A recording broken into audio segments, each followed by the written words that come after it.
It is day number 6 of harvest. It's like 1:35 in the morning right now. Just checked the dryer. I'm thinking everything looks good. I'm gonna go back to bed till 5:15, check the dryer again. At this point, I was skeptical because there should be a lot less lights on here up at the dryer, but it kept running out, so I didn't really know what was going wrong. 7:45, I'm checking the dryer again.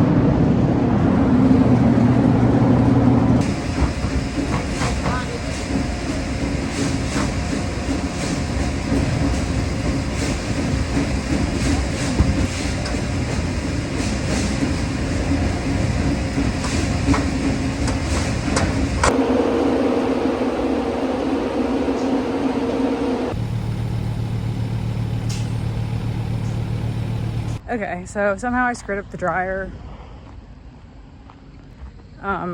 It makes sense because like my lights just kept being on and like we should have been drying corn, and for whatever reasons lights weren't moving down.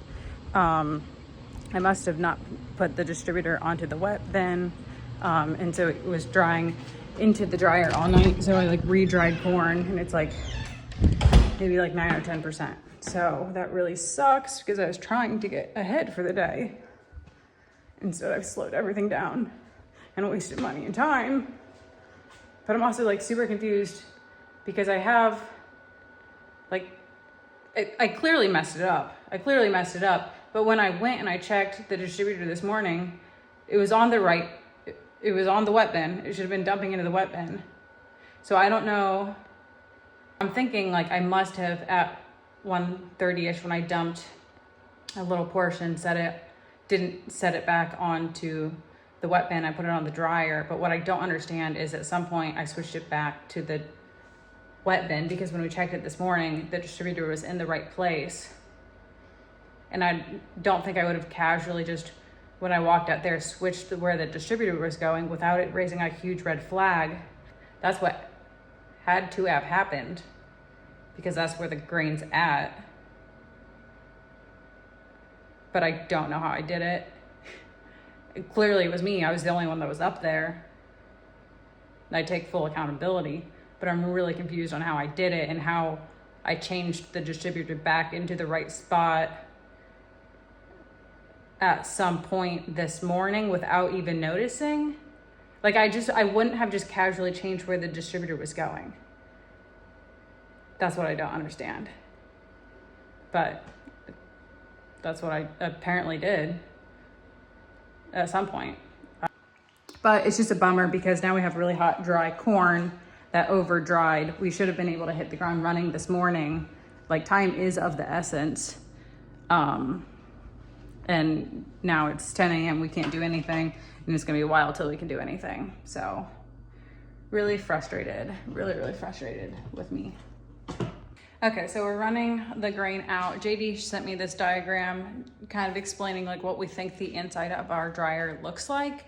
And so we're gonna have a really dry little core and then the outside's still wet. So we just need to baby it and see exactly what all the moisture is coming out of there so we don't send any wet grain into a bin. Okay, I'm going to clean out the seed tender. So basically just make sure that there's no more grain in here inside of the tube, and then I need to take the battery out of it and then put it away up in the little corn crib that we store this in.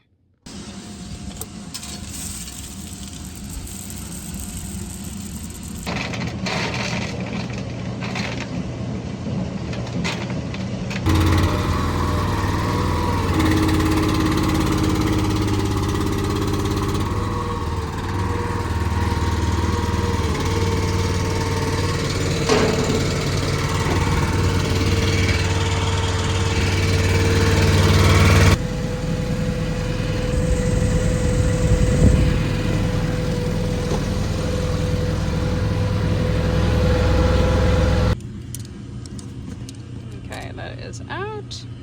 That's turned off, not that it really matters, but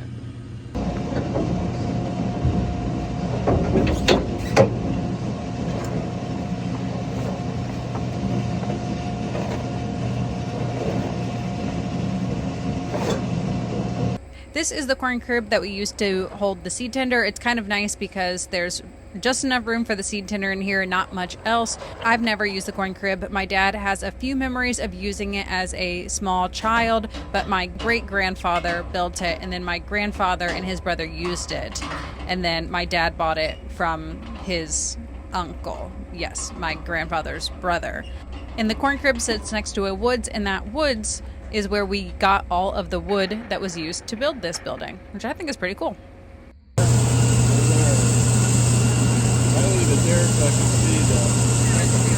Okay, so here's an interesting twist.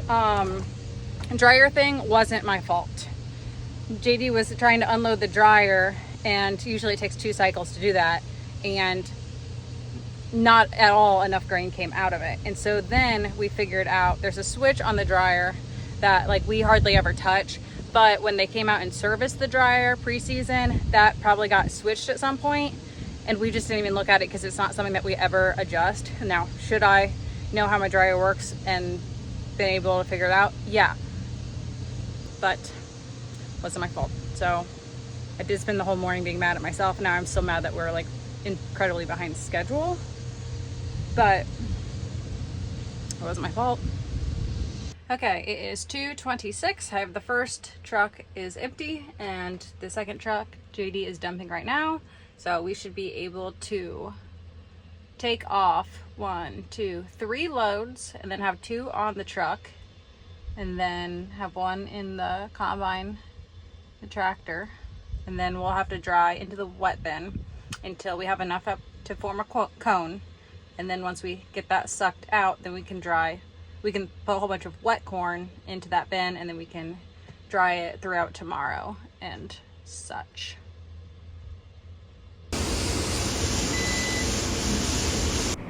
There are sensors in the tank that tell you how full you are. JD needed to get this calibrated, and he texted me and said, I'm going to go until I have corn on the cab. And he went until he had just like a teensy tiny bit of corn on that cab. I said, I think you got it to 100.01% full. We decided in this field we are going to do a fall roundup pass. You can kind of see the weeds in there. And then over here, you can see my neighbors. We just, for whatever reason, it's either Johnson grass or shatter cane, one of those 2 things. It's stubborn. It does not want to go away. It's in my field. I have 2 neighbors on other sides. It's in all of our fields, and it's kind of come on in the last couple of years. And it seems like it's one of those things that I've heard is really hard to get rid of. So we're just gonna be as proactive as we can to keep just trying to get it out of here. Hopefully my neighbors do the same. But yeah, it's not pretty, not super clean fields, but looks like it's yielding pretty well so far. The reflection is really bad, but if you can see right here, this area has drowned out, and we are going to put a little tiny strip of CRP around this whole woods next spring, which will be really nice because the stuff always lays pretty wet. So I don't have to put money into trying to grow a crop here when a crop grows here like once out of every 4 or 5 years.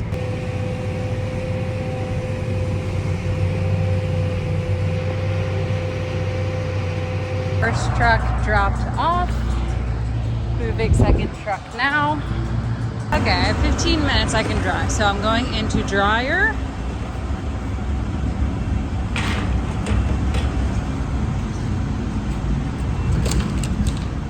I'm hitting auto unload off, and I'm starting the pit.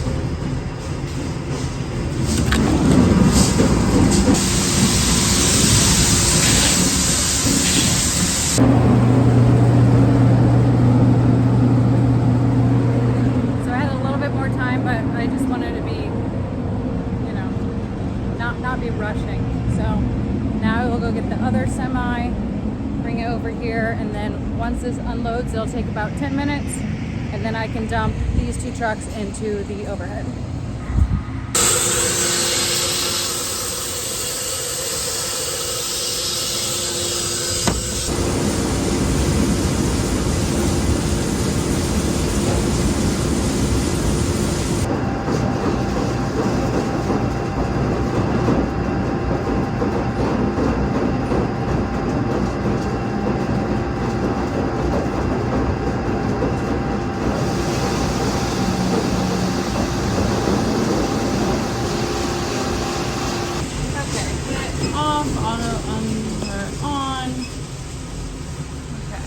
put one more load in here. This is almost up to the top. It's just lying to me. Okay.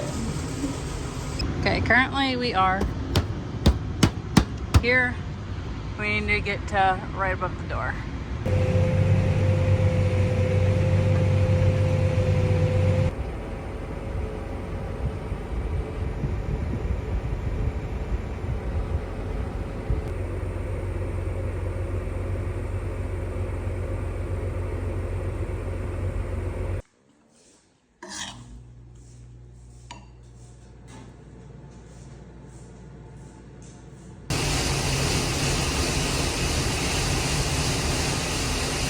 Okay, it's 3 minutes before 8 p.m. The dryer is gonna run all night long the way it is. I'm not touching a thing on it.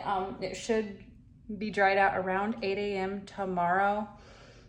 We're just gonna dry into the wet bin, and we're gonna just keep drying into the wet bin tomorrow so that on Monday, when I can have Greg haul some corn out of here, he can haul more out of that small bin, because like it's easier to get more out of there rather than putting it into a larger bin where you have to have more bushels to be able to draw out of there, if that makes sense. So I think this is the best game plan we have.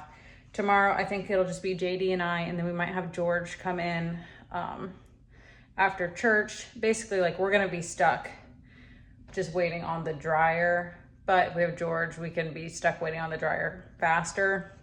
Maybe take like a midday break for a couple hours and then shell a couple more loads later on, but we'll see. It's Saturday. We have 2 days of corn in the books, one field, 33 acres. But I think the yield's gonna be pretty freaking good. It was 233, and that's not like one of our best farms. I'm trying to not get my hopes up, because also it's just 33 acres, so, you know, probably not representative of everything, all of our yields, everything. So, not trying to get my hopes up, but 233 is pretty good for that farm. Okay, see ya, bye.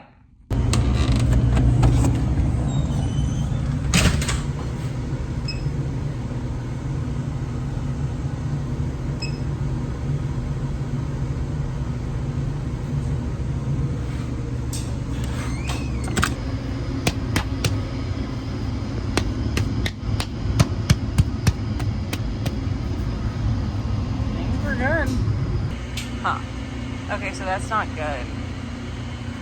Thank you for supporting my channel and for watching this video. Tune in next time to see what went wrong with the dryer this time.